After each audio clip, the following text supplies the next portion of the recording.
Second question. This is from an INFJ. I have noticed a cycle happen a lot in my relationships over the years, where they gradually go from being carefree and fun to emotionally draining. One of the issues I have is that I struggle to state my needs and boundaries. I'm so tired of having this happen, and I would appreciate the advice. Okay. Thank you for asking this question. And first of all, well done for recognizing that this is a pattern in yourself, that this is something that happens to you regularly or has happened several times, that you are the common denominator here. So you're taking personal responsibility for this, the transformation of this journey. So well done on that. And secondly, well done for realizing that there is a connection between, going from light and breezy into, heavy and get outy. and that there's a correlation or a pattern between that and, you not setting boundaries and you not stating your needs and emotions and feelings. So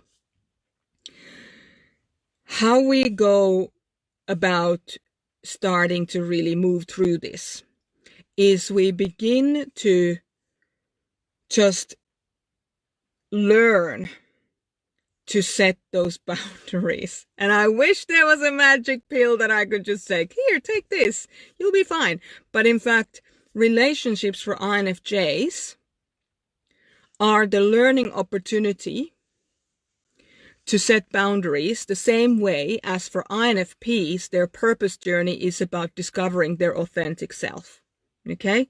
So INFJs and INFPs have very deep desires for certain things generally. I know I'm generalizing this, and this changes depending on the person who's really there and the amount of work that they've done and where they are, whether they're working on their light self or their shadow self.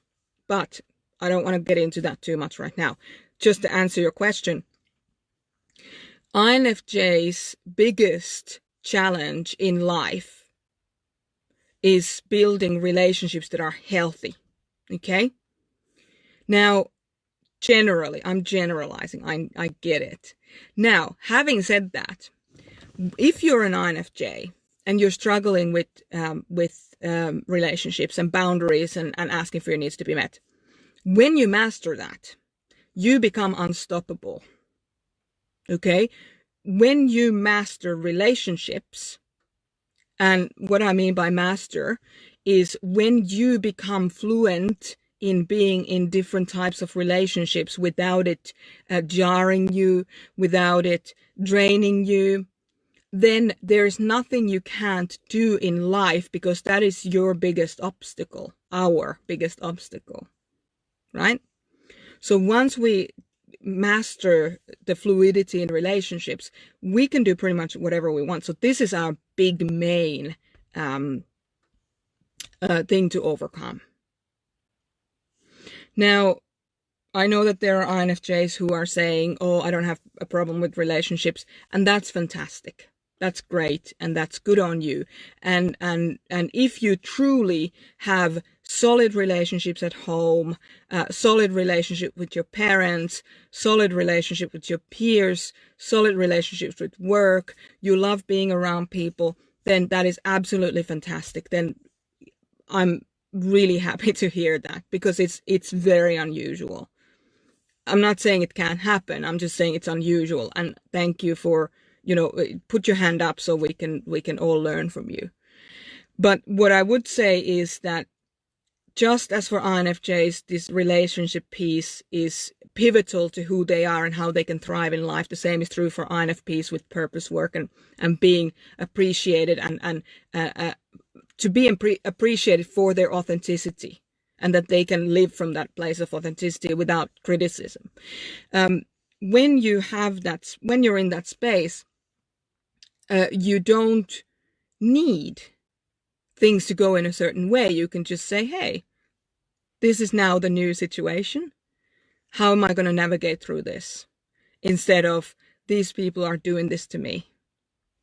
And my kind of golden nugget piece for this would be that your needs and boundaries start with yourself. So if you are unable to state your needs to yourself, it's very hard to state them to another person. So practice saying things out loud, even if it's in your own company, before you go and talk to somebody else about it. And if you cannot set boundaries with yourself around things, then it's going to be more difficult to set those boundaries with other people as well. So boundaries with self look like inner parenting, the 4 people within work. Go into the Facebook group and into the learning units, and you'll get the gist of it. Or go on to mariazumalov.com and grab the ebook from there, even better. That will give you a sense of the different roles that different parts of you play, and what's actually appropriate for them and what's not. So when you start to have boundaries with yourself, when you start to, when you stop denying your needs to yourself, then it's a lot easier to do those things with other people too. So that's where I would start. So what are your thoughts on that? I'd love to hear. Was it helpful? Was something missing? Yeah, let me know. I'd love to hear from you.